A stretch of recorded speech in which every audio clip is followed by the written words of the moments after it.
Hello, everyone. Welcome to New Gen Politics. Today, I'd like to talk about an article that came out a little bit ago from Yahoo Finance titled, Just 71% of Young Males Held a Full-Time Job in 2021. That's a big drop from 85% in 1980. Here's why millions of men are dropping out of the workforce at an alarming rate.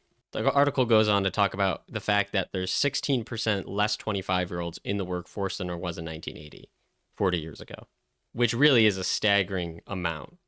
One of the reasons they mention for why this is happening is the fact that real earnings for men without college degrees has dropped 30% since 1980.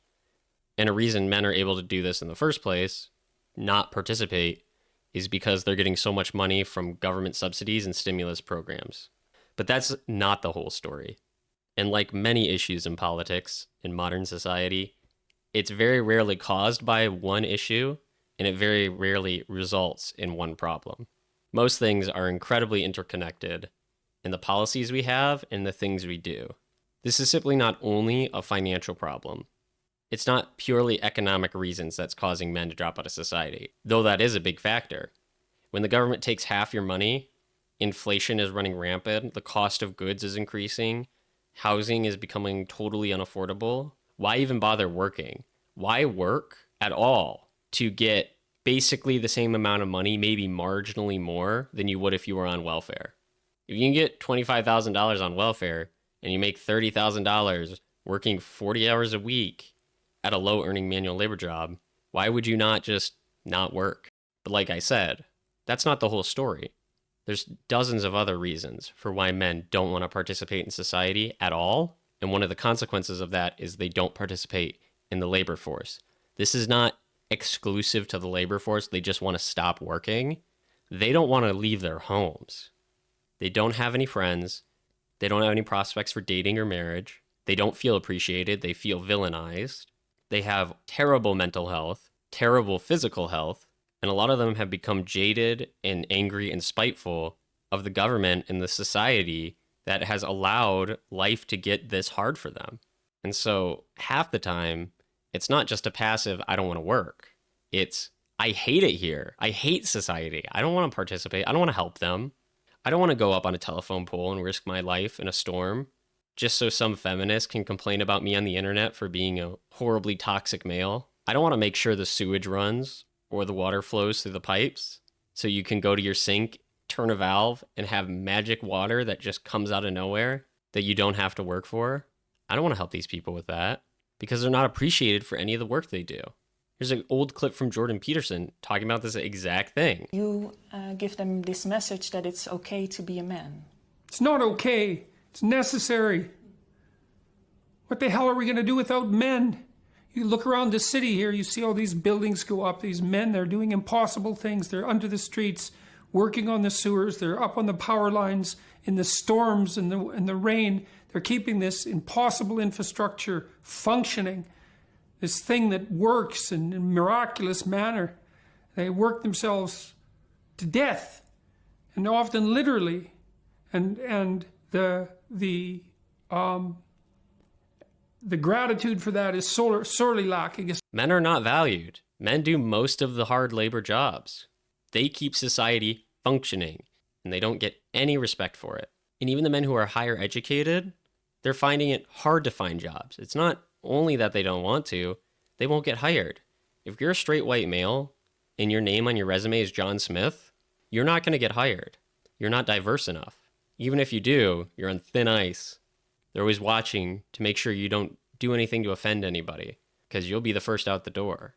And people don't want to deal with that stress. A lot of young men are doing the gig economy, the hustle culture. They're joining things like Hustlers U online, which is making them money, making them economically free so they don't have to participate. And the consequence of this is the effect that it has on everybody else, everyone who doesn't appreciate the labor that men do. People are begging men to go into trades now, even though in high schools, they basically say, you're stupid if you go into trades, which is certainly not true. They make plenty of money, sometimes more than college-educated people. They get to work with their own hours most of the time. They get to start their own business. But I remember in high school that you were expected to go to college. If you didn't plan on going to college, you were seen as an idiot, outright. But now even men aren't going to college. They're dropping out at higher and higher rates. They're not even applying, but they're also not going into trades. They're just not participating. But again, let's revisit that number. 71%, basically a third of all men, are not working. 25-year-olds are not working. That's not a good sign for the future of this country. And telling men to lift themselves up by their bootstraps and that they're being selfish, not the way to fix this. A little bit of appreciation, genuine appreciation for what they do, maybe allow them to keep a little bit more of the money they get, maybe stop demonizing them at every opportunity, maybe hire them unbiasedly, maybe promote them even though they're not diverse. Do those things and you might see a resurgence of men in the workforce. But until that happens, which it most likely won't anytime soon, we'll continue to see men dropping out of the workforce. Hard work is not valued in our society. So why would anybody do something that's not valued? And it seems to come as a shock to the media. Why don't men want to participate? Why don't they want to work? Why don't they want to make our stuff and keep the electricity on for us? And again, this is merely the economic side that I'm discussing. There's far more reasons that I can go into in other videos in far more depth about things like pornography and poor health and mental health and the lack of physical fitness and all sorts of other things. But I wanted to focus purely on the economic side for this video, at least a majority of it. But you can see that in itself, this issue alone, the purely economic reasons, is enough for men to not want to participate. And I only see this problem getting worse as we go forward. And it will not be an issue so easily reversed. So something should be done about it now, before we reach a tipping point where we don't have people doing the jobs necessary to keep society functioning, to keep the lights on and the water running. Because I think by the time we reach that point, it'll be too late.